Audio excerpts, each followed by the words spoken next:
Hi everyone, it's Ollie Law here. I'm the editor-in-chief of Unbreakable Ventures. I'm joined today by Brad, who is one of our senior advisors and also my co-founder over at Fix Inc. Welcome, Brad. Hey Ollie, good to see you. We're going to do something a little bit different this week where we essentially review and chat about last week's risk update, the fortnightly risk updates that we do. So this is a much more informal, it's very unscripted chat. We're basically going to go through the threats that were identified and see if there's any additional case studies or points that might have been missed in those findings, and just have a pretty general discussion. This is the first of this concepts and ideas, so if anyone listening likes what they hear, let us know. If you don't, we'll stop doing it immediately. And the idea of this is basically that we're going to try and keep it up every fortnight, so the week preceding the update itself. Give everyone a little bit of time to listen to the podcast, and then we'll talk about it the following week. And it could end up being anything from a 10 to 20 minute discussion to maybe in the future up to an hour. Who knows?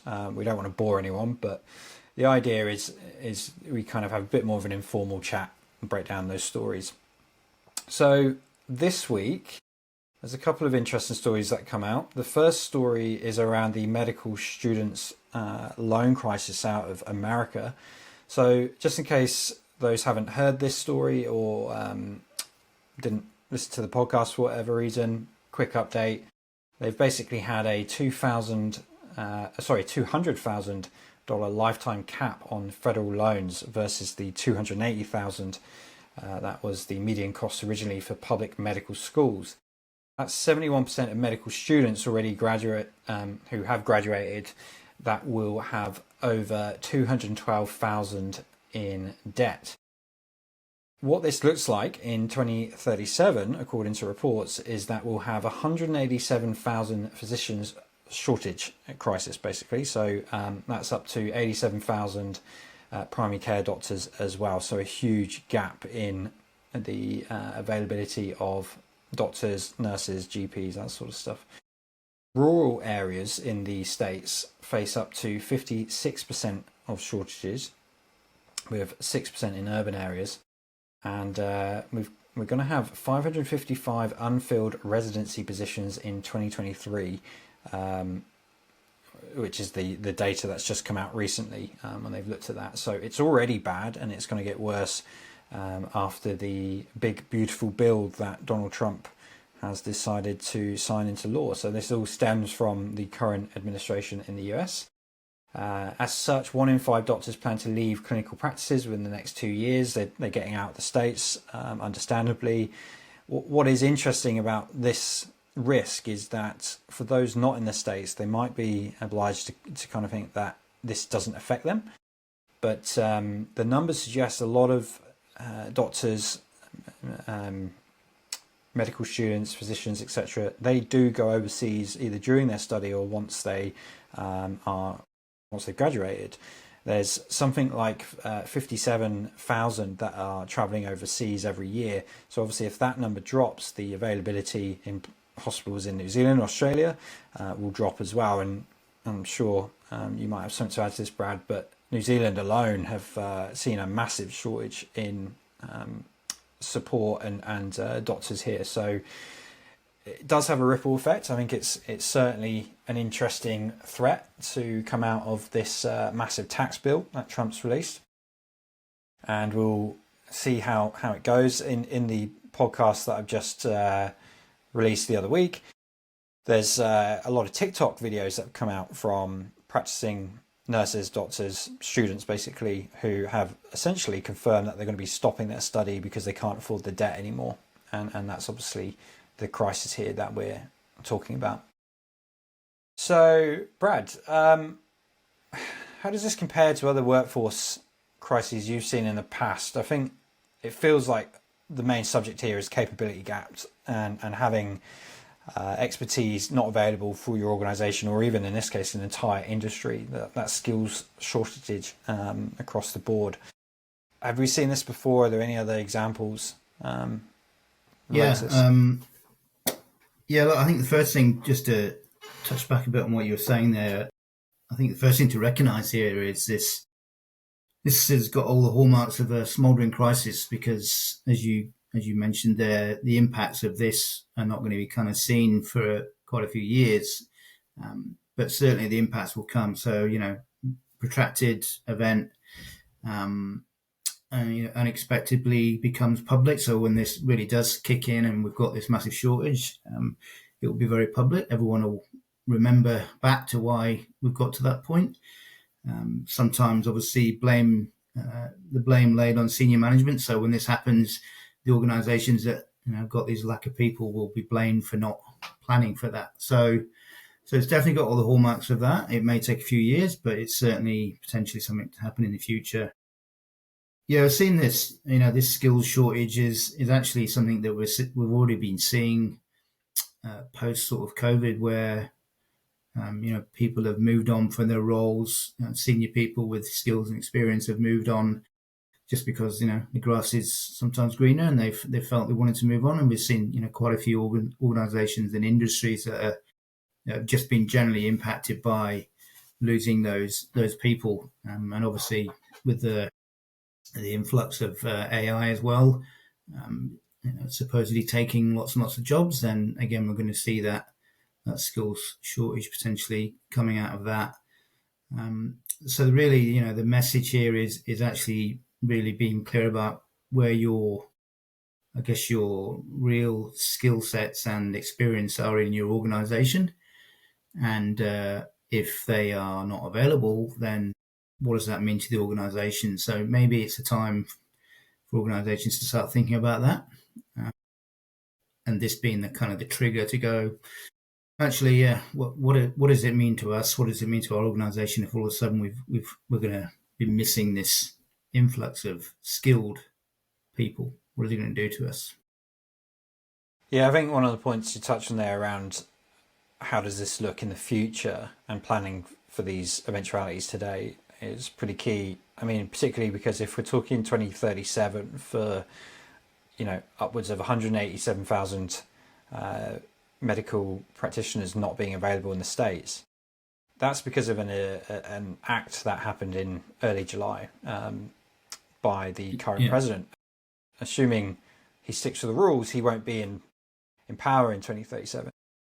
I think there's a lot of opportunity and distractions between now and then for organisations to forget that this is what's coming. Yeah. And it might only just be for the year, right? So this year's intake of students might be the ones that are heavily impacted. Next year, we see that he changes, as he always does, and what those rules are. But there's probably no question that it's coming in 2037. This, as you say, this is probably a really good example, not just of the medical world, but any industry, any profession, any potential category that we're trying to deal with. If there's something that's happened now, how long does it take for that to impact a business? Is there, I think if we look at policy decisions and how those can impact businesses in the future, outside of the medical profession, are there any examples that come to mind where that's happened previously? And maybe that's something to do with cyber potentially, or anything else that you can think of? Yeah, I mean, I guess, you look at something like the GDPR back in the day when that was originally or initially implemented. There was, a lot of panic and confusion around that, and, people potentially, taking action where they didn't have to. There's quite a bit of confusion about, who kind of fell into that GDPR category, whether your business kind of was in the US, but it was also in Europe, or it was over in Asia, but it was also in Europe, and protecting your sensitive data in one region is different in others. So yeah, policy change can definitely have an impact on organisations, and not always obvious when it first comes out. So it's important to obviously be across that sort of stuff. Just this week in New Zealand, we've seen the new AI policy being released, which is basically giving the green light for organisations in New Zealand to, don't hold back and go, get into AI as much as possible. But you got to be cautious about that, and don't just think because the government said it's all good and it's all good, right? So I think, yeah, there's definitely lots of these things that happen over time that certainly we can see impacts. You look at China. China is now facing a real problem where 10, 15 years ago they started to cut down on their population growth. Not, families weren't having as many children as they historically had, and they're now really struggling because they're having a larger aging population compared to people that are actually going to be in the workforce. So these things can have long-term impacts that you can kind of look back and see exactly where a decision was made that's now had a future impact. So basically for businesses, it's really about being across all of these changes and really kind of looking at your business in isolation and how a decision somewhere else, and it could be somewhere else, as you pointed out there, across the other side of the planet in the US, that may have an impact on you in your part of the world. Yeah, that's the thing that really sticks out to me about this story is that piece around neglecting or not taking this seriously if you're not in the States. I think a lot of the conversations we have with peers or clients is trying to convince them that this geopolitical tension that happens around the world, obviously supply chain, those sorts of things, but they do have a ripple effect to all of us at some point. And this example here of the medical profession is a really black and white example, really, because they know the numbers. They can quite easily see how many young adults are training and are currently students, which means they can tell how many are going to be available at X date. So it's rare in circumstances like this where you can put a number on it. An impending smoldering crisis where you can say, in this case, in fact, that they've got an exact number, 187,130. That's how many students, physicians there will not be in 2037, which sounds like a large number to me. That's interesting in itself, but then also the point I'm saying there is organizations can use this as that thing that's happened over in the States is going to affect me at some point. It is going to affect Australian, New Zealand hospitals, for example. ASEAN regions are going to be impacted by this. So yeah, very, very interesting. I think that's a good segue, actually, particularly when you're talking about GDPR, the AI policies and changes that are coming out. It's a good segue for us to go on to the next story, which involves essentially the ANZ, so Australia and New Zealand cyber confidence crisis, what we're calling it. So there was a report or a study that had come out recently by Convol, and basically what it's saying, again, this is for people who might not have listened to the podcast, just to remind you of the numbers. It's saying that 80% of ANZ leaders expect a 5-day recovery versus the 4-week actual outage of a cyber breach or a cyber event. 70% of organizations experienced cyber attacks in the past 12 months, the ones that were surveyed. 50% have very immature cyber resilience capabilities. Only 12% rate their crisis response as excellent. Even those 12% I would probably be questioning. It's always nice to hear how they get to that these numbers, self-evaluation. 20% take 45 days for full recovery, which is double the global average, just in Australia and New Zealand. 55% take over a week to return to even partial operations. But the key message here is, as I've said in the podcast, was that there is this overconfidence of how quick we as an organisation can return to BAU, business as usual, after a cyber attack. And from a 5-day expectation to a 4-week reality, that's significant. And as I've mentioned in that podcast, you're losing clients at that point. Your reputation is absolutely tarnished. Yeah, there's some big issues there. Yeah, I think that. Yeah, that 5 days to 4 weeks. I think that's still 4 weeks is still very conservative. I think most businesses would be really pleased to get back in 4 weeks. Yeah, I mean, it was a couple of weeks ago we reported on Marks and Spencer's in the UK, who that was months and months and I haven't checked in on the update on that recently, as of today, but my understanding is they still haven't truly recovered, and we're talking millions of dollars or pounds in lost revenue. So this confidence gap, then let's jump into that a bit, because I think particularly over this side of the world, the Kiwis and the Aussies are confident people. Maybe that's something to do with the sports, and we're always on a global stage where we're competing with some big players, so it's already ingrained in the culture. But maybe that's not right when it comes to responding to disruption. Have you seen this pattern in other crisis preparedness areas before? What's your take on this whole thing? Look, I think the first thing is, those projections. It feels to me it's a bit of virtue signaling to say, we're all good. We're coming up and running in 5 days. We get attacked. Nothing to see here. Which just obviously amplifies stakeholder confidence, customer confidence. But in reality, no one really knows. And the issue with cyber, the bottom line with cyber, the issue with it is it's not about the technology, it's about the people. So the human is always the weak link. No matter how good your systems are, one person making a mistake, clicking on the wrong thing, can be your downfall massively.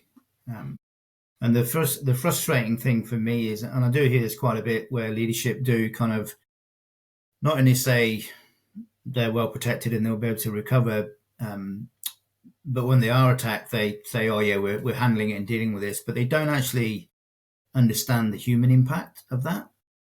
I've got an example of an organisation in New Zealand a couple of years ago, a healthcare organisation who had a major cyber attack, and they're still recovering. So we're talking 2 years. They went back to pen and paper, from computer systems, doing everything from booking people in, medical records, patient care, all those things, pen and paper, which was devastating for them and devastating for their staff who had to deal with that and have to do that and not have a computer to help them do it. And, I've heard stories and actually spoke to people involved in that who were very traumatized about the whole experience, about how hard they had to work to keep that organization afloat.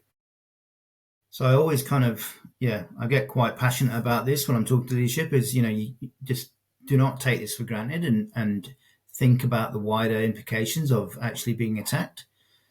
The first go-to, and we have this in our scenarios, is obviously losing confidential data and impacting, your customers. But what about your people? How are they getting impacted?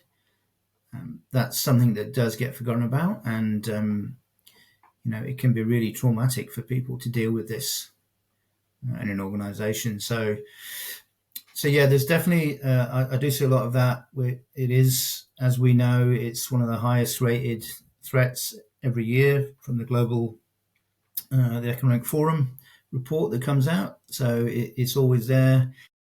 The geopolitical tension we're seeing at the moment has increased the level of attacks. So no one is safe, really. And a lot of the time, the motivation of a hacker is just to disrupt. It's not necessarily always about financial gain.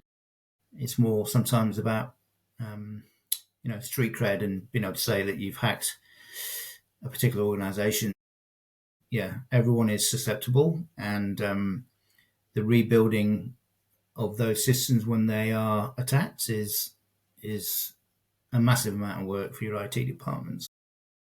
Where do you think the sort of obligation to talk about the reality of the breach comes into play? So, does the board have a say in this? Is there, there's this kind of, I don't want to be publicly seen as admitting we allowed a cyber breach, and then I certainly don't want to be publicly seen admitting that this could take a couple of months to get back to BAU. So, how do we change that kind of culture and mindset where that's okay to say when in reality it's a lie in some cases? Everything starts with the board.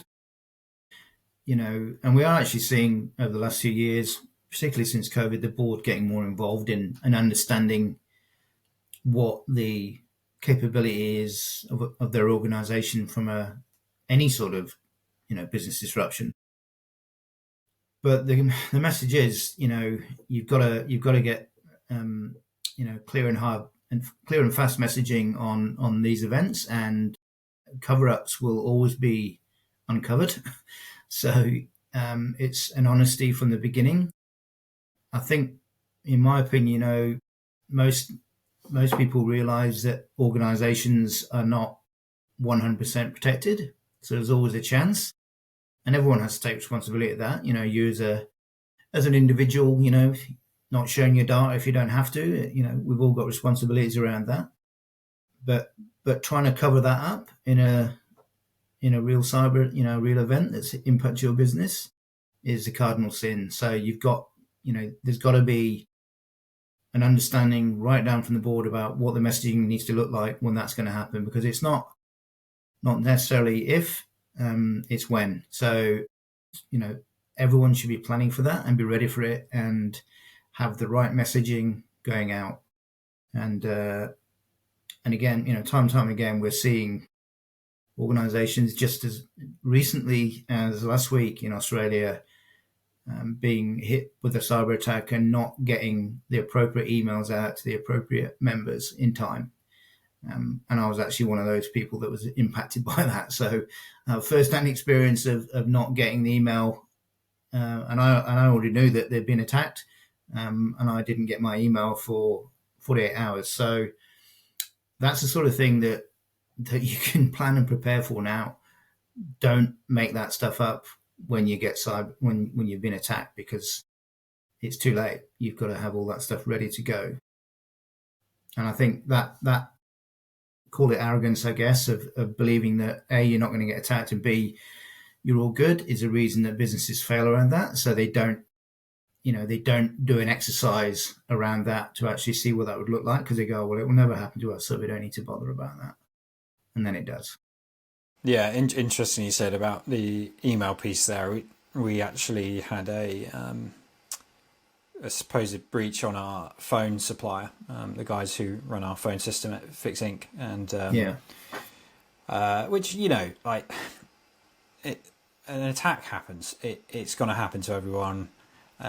Sometimes they're small, sometimes they're significant. So I try to go in it with an optimistic lens, assume that they've done everything they can. It's just unlucky they've been breached. But then you start to realize the gaps in their processes around how they respond to these events. And particularly in this circumstance, we got an email saying that, they'd been breached, credit card details have been taken, you need to do X, Y, Z. Click on this link to see our dashboard, real-time crisis response, and further updates. In other words, we won't be sending you any emails because we've got this dedicated dashboard. Okay, interesting. I wouldn't really take that approach myself. I would take all of the approaches, to be honest. But after clicking on that link, the page went to a 404. It didn't work because obviously they'd been hacked. Yeah, the right. standard dashboard they were probably using wasn't working. Yeah, and that's a good example of your mechanism for communicating to your customers in a disaster is the same mechanism that's just been attacked. So it doesn't work, right? So that's about, again, saying what are other tools that are out there that we can potentially use to communicate when all of our systems are down. That's a smart business, because you can come out and talk about that. We've lost everything, but we had this backup system that was outside of our system that we can now use to communicate to you. I mean, that's a good news story. You talked about reputation in these events, and reputational impact actually is probably the biggest impact from a cyber point of view, obviously. And that all stems from, losing medical records. That's not good, right? And that's a massive reputational impact on your organization. And the key thing with reputation is once you've lost it, it's really, really hard to get it back. to build that confidence back. And however, you can actually thrive through a crisis by having good procedures and planning in place. You can actually bolster your reputation and get the right messaging out. Bit of a segue, but and nothing to do with cyber, but it's to do with a reputational impact. I think back to the KFC crisis that happened a few years ago in UK, where they had taken on a new supplier, and literally that same week that supplier failed, and all KFC restaurants in the UK had no chicken. And anyone that's been to KFC will know that chicken is probably their key component, right? The clue's in the name. And a massive reputational impact for this organization. They get used a lot every day by people. And they came out with a really clever marketing message where they changed the KFC logo on their bucket to FCK to basically say, oh, we effed up. We're really sorry. And that to me was a brilliant marketing campaign that just changed that whole perception around, and everyone had a laugh about it. And then everyone forgot that they didn't have the chicken that day. So that's a good example of and whether they had that bucket ready to go in case they had a crisis, I don't know. Maybe they did. They got it out pretty quickly, so maybe they did. But it's about, having plans in place. You can actually turn these things around to your benefit and say, look, people saying, oh, they got hacked, but wow, their messaging was the best we've ever seen. And I feel sorry for them now. I'm not angry at them anymore. Yeah, that's the point. Having your dedicated customers feel sorry for you and actually support you when you go through something, that's rare for a business. It's not as rare for, say, an individual, an influencer, a person, but for an organization, a brand, to get your customers, clients to be on your side when something like that happens is really rare. Yeah, and to your point in the podcast where you were saying that it doesn't take customers long to go elsewhere, because if they're not getting what they need from you, they will find someone that can provide it. And trying to get those people back, literally impossible. So it's so important that to keep that confidence in your organization, even though you're going through misery, can be the difference between having a pre-prepared message and not having one. Yeah, for sure. Yeah. I think we'll look at wrapping up this little chat. We had 5 quick snippet points that we like to do. They're actually new, as you may or may not know, but instead of doing the 3 risk updates every fortnight, we've pulled it back to 2, and then we do 5 or so quick snippets, just purely because there's so much going on out there in terms of the threat landscape. So it is almost impossible to choose a story every week, but we do try our best, especially for the ones that we think might affect our readers. So I'll just quickly list the 5, and all I want to know is, was there any that jumped out to you that surprised you, basically? So the first one was Italy's new mandatory NatCat insurance for business. So this is a framework that essentially promotes greater financial resilience. I believe it's the first of its kind in Europe, so that's pretty interesting. So it's less a threat, but more evidence of policy changes. Second one was a researcher basically tricked ChatGPT into revealing security keys by saying the words "I give up." Not really sure what it was about that particular word, and he then got access to I think I can't remember what bank it was now. It's been a week now, but yeah, he essentially got a security key from a bank, I believe it was. Number 3 was AI overviews have started to hallucinate the differences between brands. So in this particular example, it was Airbus versus Boeing, and the story around the Air India Flight 171. Google's AI overview was essentially spreading misinformation by saying it was an Airbus flight. Of course, we know it wasn't, it was Boeing. So that's another example of hallucination. Number 4 was the Google Cloud outage that brought down a lot of the internet. about a week or so ago, or depending on when you listen to this. This basically brought down some Google Cloud customers, so the likes of Spotify, Discord, Cloudflare. Over 3 hours it was down for, which was pretty significant.